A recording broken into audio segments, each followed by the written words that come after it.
From the rising of the sun to its going down, the Lord's name is to be praised. Let us open our hearts to his presence and listen for his voice in the stillness of this evening hour.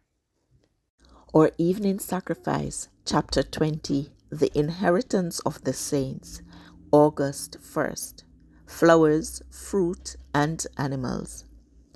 Little children who love their Redeemer are the jewels, precious jewels, his loved and his own.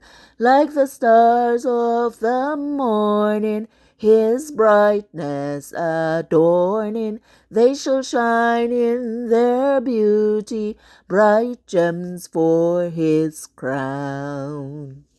Flowers, fruit, and animals. And God said, let the earth bring forth grass, the herb yielding seed, and the fruit tree yielding fruit after his kind, whose seed is in itself upon the earth. And it was so. And the earth brought forth grass, and herb yielding seed after his kind, and the tree yielding fruit whose seed was in itself after his kind.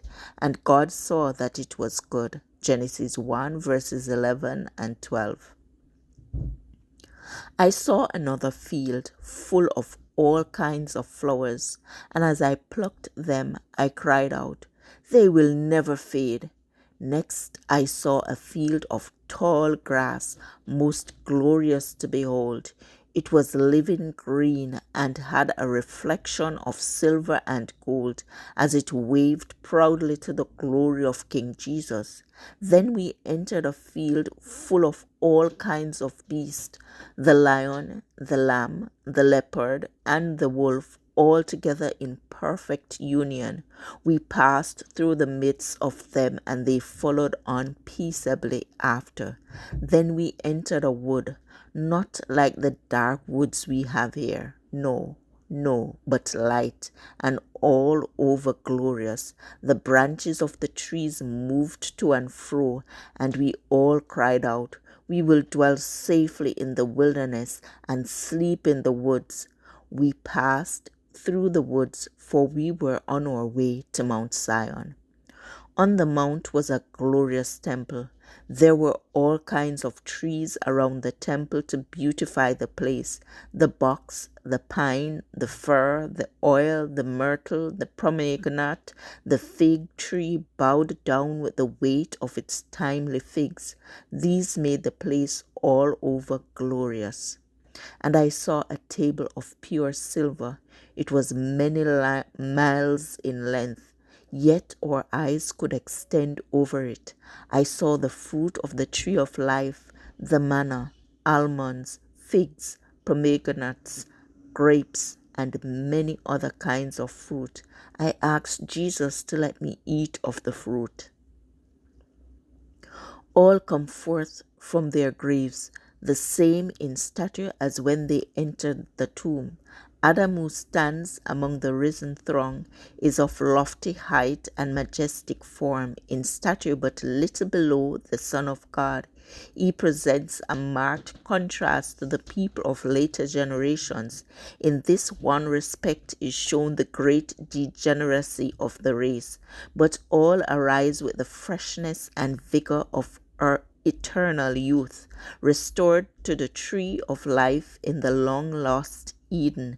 The redeemed will grow up to the full stature of a race in its primeval glory. Malachi 4 verse 2. If Adam at his creation had not been endowed with 20 times as much vital force as men now have, the race, with their present habits of living in violation of natural law, would have become extinct. None will need or desire repose. There will be no weariness in doing the will of God and offering praise to his name. We shall ever feel the freshness of the morning and shall ever be far from its close. The acquirement of knowledge will not weary the mind or exhaust the energies. Heaven is all health. This passage was taken from Last Day Events, page 288 to 290, or Evening Sacrifice, August 1st.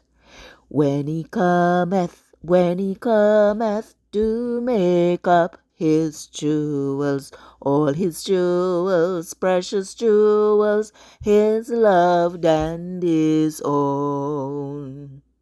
I encourage you to connect with God and receive strength to overcome obstacles each day. Thank you for listening.